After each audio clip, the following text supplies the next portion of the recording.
अचानक से विवादों और चर्चाओं में आए छतरपुर बागेश्वर धाम के पीठाधीश्वर पंडित धीरेन्द्र कुमार शास्त्री ने कहा कि वह अपने दरबार में बैनर लगवाकर और माइक पर भी लोगों को बताते हैं कि उनके यहाँ किसी तरह की फीस नहीं लगती है।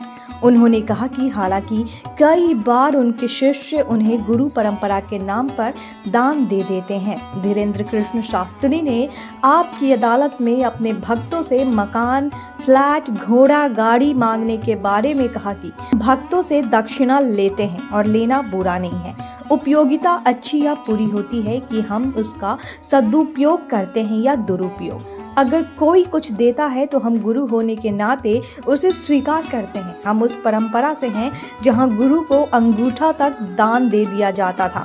अगर कोई अपने को मेरा शिष्य मानता है, हम उसके गुरु हैं, तो गुरु शिष्य परंपरा के नाते हमें कुछ भी दे दे। धीरेन्द्र शास्त्री ने भारत को हिंदू राष्ट्र घोषित करने की अपनी मांग दोहराई है और कहा है कि एक बार हिंदू राष्ट्र घोषित हो जाने के बाद हम अखंड भारत मांग लेंगे। जब उनसे कहा गया कि सुप्रीम कोर्ट ने कहा है कि भारत जैसे धर्मनिरपेक्ष देश में लोगों को धर्म के आधार पर बांटने की इजाजत नहीं है, शास्त्री ने जवाब दिया कि सुप्रीम कोर्ट के प्रति हमारा आदर है, लेकिन भारत हिंदू राष्ट्र था और है, अब बस घोषणा कीजिए। धीरेन्द्र कृष्ण शास्त्री ने अपनी कमाई को लेकर कहा कि हमारी कोई फिक्स कमाई नहीं है, क्योंकि हमारी कोई कंपनी या बिजनेस नहीं है।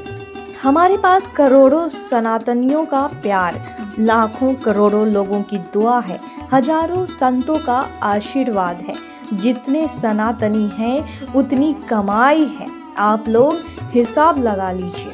वहीं इससे पहले धीरेन्द्र शास्त्री ने कहा था कि जब से हमने घर वापसी कराई तभी हमने कह दिया था कि मेरे ऊपर आरोप लगने वाले हैं, ये आग सनातन की बूझने मत देना। गुरु कृपा से हमें आभास है, भय होता तो चुप हो जाते, लेकिन आभास है जो आरोप लगे।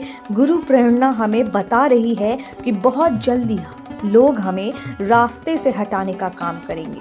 उन्होंने आगे कहा था कि हमारे साथ 100 करोड़ हिंदू और बागेश्वर बालाजी का आशीर्वाद है। हम कभी कानून का उल्लंघन नहीं करते। सरकार ने व्यवस्था भी दी।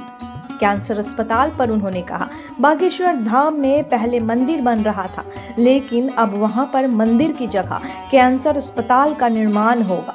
400 करोड़ रुपए के सवाल पर उन्होंने कहा कि सनातनियों के लिए कुछ असंभव नहीं है, दान दक्षिणा हम लेते नहीं हैं।